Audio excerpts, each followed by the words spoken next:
Thank you very much. That was quite a formal entrance. I thought we were just going to sit down and talk a little bit. We talked about exactly 1 year ago we had that big, beautiful victory. Exactly 1 year ago.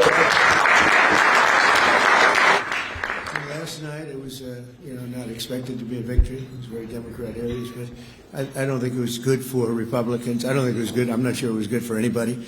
But we had an interesting evening and we learned a lot. And we're going to talk about that, and I'll say a few remarks, and then after that I'll ask the press to leave. The press has been very, very nice to us the last couple of months. They were great to us in terms of the foreign visits with China, Japan, South Korea, Malaysia, and they were actually terrific. So I want to thank you for that. I'm sure you'll get back to your normal ways soon. But we did a great job over in China. And we've done a great job in turning off wars. We stopped 8 wars. And we have 1 to go, as you probably know, and that'll get stopped also. But we've done a great job, so it's really been an honor to do it, and I did it with many of the people in this room. Every one of you I know, and every one of you I like our leaders, I like everybody. But I thought we'd have a discussion after the press leaves about what last night represented, and what we should do about it, and also about the shutdown, and how that relates to last night. I think if you read the pollsters, the shutdown was a big factor, negative for the Republicans, and that was a big factor. And they say that I wasn't on the ballot was the biggest factor, but I don't know about that, but I was honored that they said that. And I just want to thank everybody for being here, and a very special thanks to Vice President J.D. Vance, who's doing a terrific job. J.D., thank you.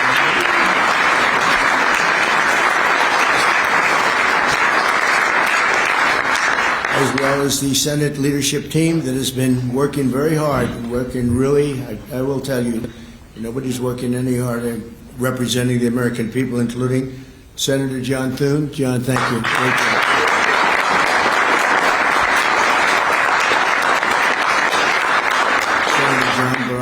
John, thank you very much. Senator Tom Cotton, wherever you may be, Tom, thank you. Thank you, Tom. Thank you. Senator Shelley Moore Capito, who's been very involved. Thank you, Senator James Langford from one of my favorite states, 77 out of 77. 77 out of 77. Reagan was 56. That was the record. We got every one of them. Thank you, James. And a fantastic friend of mine and an incredible advocate during the election a year ago, Tim Scott. Thank you, Tim. So as you know, we are in the midst of a disastrous Democrat-created government shutdown, and it is Democrat-created, but I don't think they're getting really the blame that they should. That's now officially the longest shutdown in American history. The Democrat radicals in the Senate have shown zero interest in reopening the government, and I don't think they'll act so soon. A lot of people disagree. I've been saying for the last 30 days, we've had 4 or 5 different points. Yes, sir, they're going to get it right now. We should have it done in a day. I've heard that about 4 times. I heard it after Kings. They said I was a king. And I heard it after Kings. I heard it after a couple of other moments in time. And I said, no, I don't believe so. And now I heard it's after the election. I don't believe so. I think they will. I think they're kamikaze pilots. I just got back from Japan. I talked about the kamikaze pilots. I think these guys are kamikaze. They'll take down the country if they have to. So I don't think so. Millions of Americans are going to be without SNAP benefits. And I will say about SNAP benefits, so when I was president, we had $7 billion worth, and now they have many times that, because these benefits were given to anybody that asked, and they're up to, I hear, just many times, $47 billion. So it wasn't the purpose of SNAP. It was for people that really had problems, down and out, people that really had problems. But during Biden, they gave it to anybody that wanted it. I think it's something you have to talk about because the numbers are incredible. But countless public servants are now not being paid, and the air traffic control system is under increasing strain. We must get the government back open soon, and really immediately. We have to get it up. We have the hottest economy we've ever had, and it's affecting the stock market now a little bit. But the stock market, as of Friday, has hit many record highs during the last 9 months, many. And it will again. This is just the beginning, because when these plants that are being built right now start opening up, we've never had anything like this as a boom. There's a construction boom right now, but that's going to be bigger than that. That's going to be an economic boom as soon as they open up, and it's going to be something special. We have car companies coming in. When I was in Japan, Toyota, Mr. Toyota, I said, "What's your name?" "Toyota." I said, "Oh, you're rich." I said, "How much of the company do you own?" 92.1%. I said, "I'm glad you said the one. He wants to be on." I said, "You're a rich guy." And he said, "I'm investing $10 billion in the U.S. And you know who I'm talking about, right? You introduced me, Mr. Senator. You introduced me originally when you were the ambassador to Japan. He's still good. He's still strong. But he had no interest in investing in this country. Now he's investing $10 billion as of 1 week ago in building new plants. We have auto plants coming in incredibly, but we have AI and all of them. And we can't be extorted to give $1.5 trillion to people that came into the country illegally, many from prisons, many drug dealers. A lot of people came in from mental institutions. They want to give a lot of money to the people that came in illegally. We have to get them out. We can't. No country can sustain that. That's not like an attack on our country. In no country, these are not going to be productive people. These are going to be anti-productive people. And we can all have big hearts. I have a bigger heart than anybody, but we can't let that happen. It's time for Republicans to do what they have to do, and that's terminate the filibuster. It's the only way you can do it. And if you don't terminate the filibuster, you'll be in bad shape. We won't pass any legislation. There'll be no legislation passed for 3.25. We have 3.25 years, so that's a long time. But when they can't do an extension, and John, I think they've done an extension every single time they've ever been asked forever. This is the first time they haven't done an extension. Extensions are supposed to be easy, but if they won't do an extension, they won't do any bill, even a simple bill. And we should do our own bills. We should get out. We should do our own bills. We should open up. We should start tonight with the country's open. Congratulations. Then we should pass voter ID. We should pass no mail-in voting. We should pass all the things that we want to pass, make our elections secure and safe, because California is a disaster. Many of the states are disasters. But can you imagine when they vote almost unanimously against voter ID? All we want is voter ID. You go to a grocery store, you have to give ID. You go to a gas station, you give ID. But for voting, they want no voter ID. That's only for one reason, because they cheat. We would pass that in 15 minutes. If you don't get it, you'll never pass that. You'll never talk about mail-in ballots. Mail-in ballots make it automatically corrupt. If you have mail-in ballots, automatically it's correct. Even Jimmy Carter, they had the Carter Commission after he got out of office, and he had a group of very distinguished people, Democrats and Republicans, and they passed, they recommended things take place. It was a long time ago. And they said about mail-in ballots, if there is mail-in ballots, there will definitely be corruption, because, you know, they pass through too many hands. I mean, you go in to vote, and they want your card. Even me, I went into Palm Beach. You go in to vote, they want your card, you're this, you're that. They say, "I'm sorry to do this, sir, but I have to look at your identification." I said, "That's all right. I love that." But, you know, you're really not going to get away with much. It was very, very professional, very good, the way it's supposed to be. But these people don't want that. They have legislation in California where it's illegal to ask somebody for voter ID. If you ask somebody for voter ID, if you're an official, and you say, "I'd like to see your voter ID," they can arrest you, okay? They can arrest you because they want to cheat, and they get away with it, and the Republicans let them get away with it, and we won't do that if we have the filibuster. So we're going to talk about that a little bit, and we're going to see if we can sway, because I know we have a lot of, not a lot, I'd say half feel this way, maybe a little bit less than half, and it's time to have a really good talk. If I thought that they weren't going to pass the filibuster, I wouldn't even bring it up. They're going to pass it within the first hour. If they take power, and it's more likely that they take power if we don't do it, because we're not going to be passing any legislation, not going to approve anything. We're going to go 3.25 years. There won't be one bill that we're going to pass. Because the easiest thing to pass is exactly right now what they won't pass. And they'll do that, and they'll wreak havoc. But let's assume they get it. They're doing it anyway, so it wouldn't matter. They're doing it anyway. And, you know, I have a case where I have great U.S. attorneys that can't be approved because of the blue slips. The blue slips, I think you should terminate blue slips, too. It's a mental termination because it's really a custom. But if you have a Democrat senator or two is bad, but it doesn't make any difference. If you have one senator writes a negative letter on some great U.S. attorney, we had it in Manhattan, Southern District. Jay Clayton, one of the most respected lawyers in the whole country, by far, one of the most respected, and couldn't get approved. The courts approved him. The courts couldn't believe it. They did it like instantly.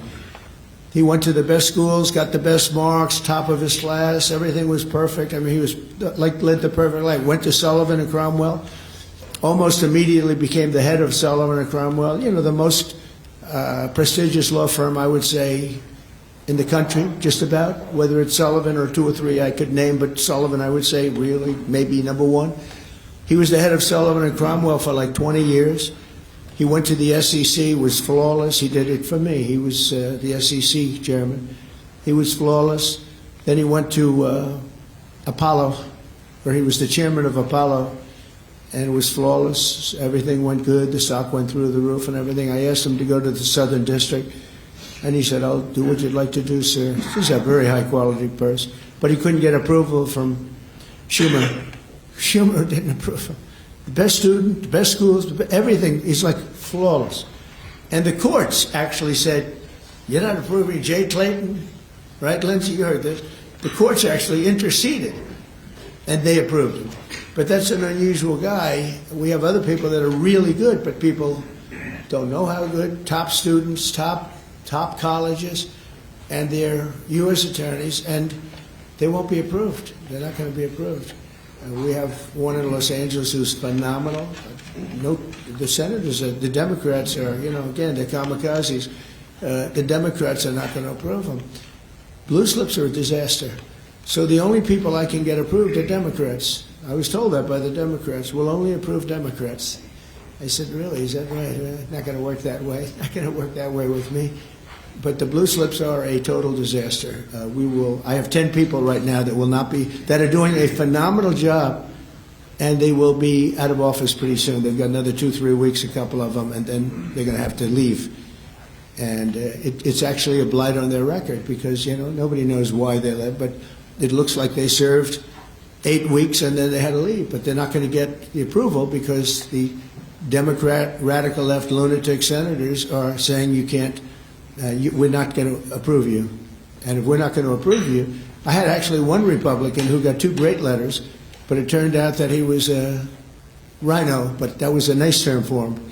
Now, he got 2 letters of approval, and when I said 2 Democrats approved him, I had to fire him because I figured if 2 Democrats approved him, they wrote the most beautiful letters. I found out, man, this is strange. And he was no good. I fired him. He was really not much of a Republican. The recommendation of that one wasn't such a good recommendation. Someday I'll tell you who recommended him, but it wasn't exactly the best. But when I saw when I saw the 2 senators from Virginia gave him glowing marks, Tim, I said, let me see this. I read the most beautiful letters I've ever seen. I said, I called him up. I said, sorry, you're fired. Get the hell out of here. And but it's a horrible thing. Blue slips is a horrible thing because I have the right to pick judges and I have the right to pick U.S. attorneys, and this takes away the right from me. And I think we're going to go to court on it, and we'll see what happens in court. But it gives the president, it takes away the right of the president to pick people to serve on the court and to serve as U.S. attorneys, which is very important. But the biggest thing is the filibuster. We have to get the country going. We will pass legislation at levels you've never seen before, and it'll be impossible to beat us. By the way, if they do, they're going to do it anyway, and they are going to immediately do the filibuster. And when they do the filibuster, they're going to pack the court. They want at least five justices. Now I hear it's up to 5. I actually heard up to 7 and up to 9, okay? They want new judges. They want to pack the court, and they will do it in the first day, maybe the week. Maybe they'll slow it down because there's no reason to rush. But they'll do it first week. They'll vote on this. And I have friends over there that are Democrats. I'm close to a lot of people. And I asked them about that because some people say, well, maybe they won't do that. I mean, they destroyed the career of Manchin and Sinema. and they got them out. They were the only objectors. Nobody else is going to object. They're going to do it the first day. They're going to pack the court. They're going to make D.C. a state, and they're going to make Puerto Rico a state. So now they pick up 2 states. They pick up 4 senators, okay? You think you have problems? They're going to do all of the things. They're going to pick up electoral votes. It's going to be a very, very bad situation. And it's done. It's done. As soon as they attain power. Now, if we do what I'm saying, they'll most likely never attain power, because we will have passed every single thing that you can imagine that it's good and all good for the country. And there'll be no reason to. If we don't do that, people will say they're not doing much and they're in power. So the good news is we did the great, big, beautiful bill, and it's the greatest thing we could have done. And the smartest thing with John and our Speaker of the House, who's so good, Mike Johnson, we did all in one bill. If we didn't, John, it would be a problem, because we would have gotten a small piece passed. A lot of people wanted to do that. A lot of people in the room wanted to do that. They went along with me and John and everybody, and we got this thing passed. Honestly, it's 4 years worth of goodies. No tax on tips, no tax on Social Security, no tax on, think of it, no tax on overtime. It's an unbelievable tax cut for the workers and for business, where business is going to create jobs, and we're creating jobs at levels that nobody's ever seen before. All these things are good. We have to be able to get the word out. If we don't get the word out, we're making a very big mistake. So I have this long, beautiful, and very boring speech. I won't bother reading it, but because we can just start talking. And I think it's very important. We have to get the country open, and the way we're going to do it this afternoon is to terminate the filibuster. And it's possible you're not going to do that. And I'm going to go by your wishes. You're very smart people. We're good friends. But I think it's a tremendous mistake, really. It would be a tragic mistake, actually. It's time. It's time. If I thought they weren't going to approve, I'd sort of be with you. It'd be fine. I'd be neutral to with you. But knowing that they're going to pass it as soon as they get any semblance of control, they'll pass it first thing, then it's like we have to do it first. And we have 2 years, and we'll end up with 2-3 years, and we'll have this country so perfect. We will have passed more legislation than any Congress and any group of senators or a group of congressmen. And we will get it through. They'll send it to us. We'll send it to them. It'll be a beautiful machine. Otherwise, we're just going to sit around and argue with these people all day long, and they're highly unrealistic. Highly unrealistic. Many of them are radical left subversives, frankly. So I want to thank everybody, and we're going to talk, and I want to thank the press for treating us so really well for that foreign trip. It was we had just an amazing meeting. Don't forget, 2 months ago, it looked like the whole world was in trouble over rare earth. And that's no longer even a subject that people talk about. It was all worked out very quickly. Without tariffs, I couldn't have done it. I put a 100% tariff on China. As soon as I heard it, within 20 minutes, I put a 100% tariff on China. When President Xi, who's really a friend of mine, as much as he can be a friend, he's a tough man. He's a tough man. Smart man, actually. Very smart. The press doesn't like it when I call him very smart. They think I'm not supposed to call him smart. But at least 1.4 billion people, without question. In fact, during the meeting, we were there. A couple of you were there, and some of you saw it. So he's here, and he's got about 6 people on each side. And every one of those people was standing like this. They were at attention. And I made a comment to one of them, and I got no response. I said, "Are you going to answer me?" I got no response. And President Xi didn't let him have any. So if there's any question, I said, I want my cabinet to behave like that. I'm demanding that I want them sitting up like that, Tim, just nice and straight. I never saw posture like that. I've never seen men so scared in their lives. They have the equivalent of a vice president. I said, "Are you going to answer my question?" And he's like, he doesn't move. I said, "What's wrong with this guy?" "I will answer all questions." Why don't you behave like that? JD doesn't behave like that. JD butts into conversations. I want to have that for at least a couple of days, okay, JD? We'll keep you long term, but a couple of days of that would be very, very nice. Okay, I want to thank you, and we'll talk a little bit. And I see they set me up with a podium. I thought I'd just be sitting, but it's probably easier. I want to thank you all very much. Thank you to the press, and you can go, and we'll speak to you later. Thank you. I'm going to Miami to make a speech today at a big group, and we have a nice big crowd, and we'll see you there. A lot of you are traveling down with me. Thank you very much. Mr. President, you sound very frustrated by last night's elections. What are the takeaways for people in this room? Thank you, press. What happens if they don't eliminate